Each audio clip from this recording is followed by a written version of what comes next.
আমাদের মধ্যে বিভিন্ন রকম মত পার্থক্য আছে, কোন মূল্যে হোক ডেমোক্রেটিক প্রসেসটা চালু রাখতে হবে। দেশ স্বাধীনের পর থেকে অনেক উথাল পাতাল ঝড় অনেক হয়েছে, রাজনৈতিক অঙ্গন থেকে অর্থনৈতিক অঙ্গনে।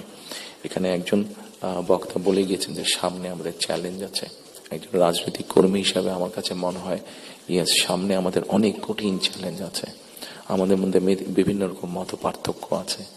একজন রাজনৈতিক কর্মী হিসাবে আজকে আপনাদের কাছে এবং আপনাদের মাধ্যমে সকল রাজনৈতিক দলের সদস্যদের কাছে, সামগ্রিকভাবে সমাজের সকল মানুষের কাছে আমি একটি বিনীত আহ্বান রাখতে চাই যে আমাদের বিভিন্ন মত পার্থক্যগুলো নিয়ে যাতে আমরা আলোচনা করতে পারি, আলাপ করতে পারি।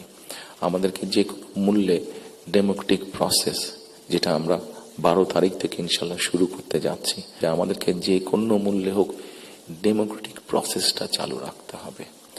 আমাদের জবাবদিহিতাটা চালু রাখতে হবে যে কোনো মূল্যে, সেটি জাতীয় পর্যায়ে হোক, সেটি লোকাল পর্যায়ে হোক, অর্থাৎ ইউনিয়ন পরিষদ নির্বাচন, পৌরসভার নির্বাচন, লোকাল পর্যায়ে হোক, সেটা কোনো ট্রেড বডির ইলেকশন হোক।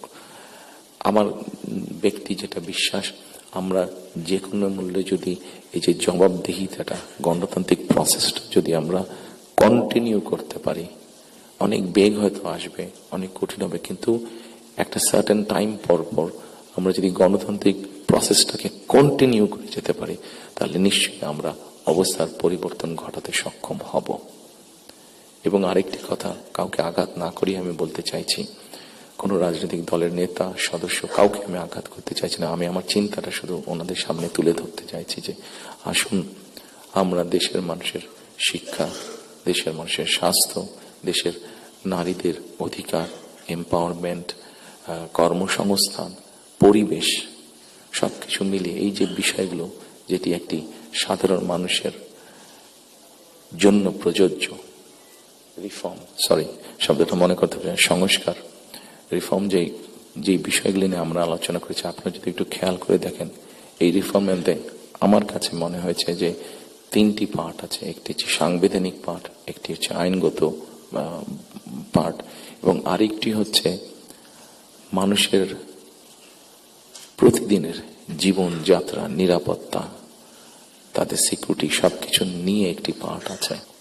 সামনে নির্বাচন, আমি একটি রাজনৈতিক দলের সদস্য, স্বাভাবিকভাবেই আমরা 22 তারিখ থেকে আমাদের সকল রকম পরিকল্পনা নিয়ে জনগণের সামনে যাব। আমরা ইনশাল্লাহ দেশের মানুষের সমর্থন নিয়ে সরকার গঠনে সক্ষম হলে যাতে আপনাদের কাছ থেকে এমন ধরনের আলোচনা, সমালোচনা আমরা পাই যেটা আমাদেরকে সাহায্য করবে দেশকে সামনে এগিয়ে নিয়ে যেতে। শুধু সমালোচনা করার জন্য নয়, আপনাদের কাছ থেকে এমন সমালোচনা আমরা পাই যাতে আমরা দেশের মানুষের যে সমস্যাগুলো আছে, সেই সমস্যাগুলো যাতে আমরা সমাধান করতে সক্ষম হই, আমরা সরকার গঠনে সক্ষম হলে।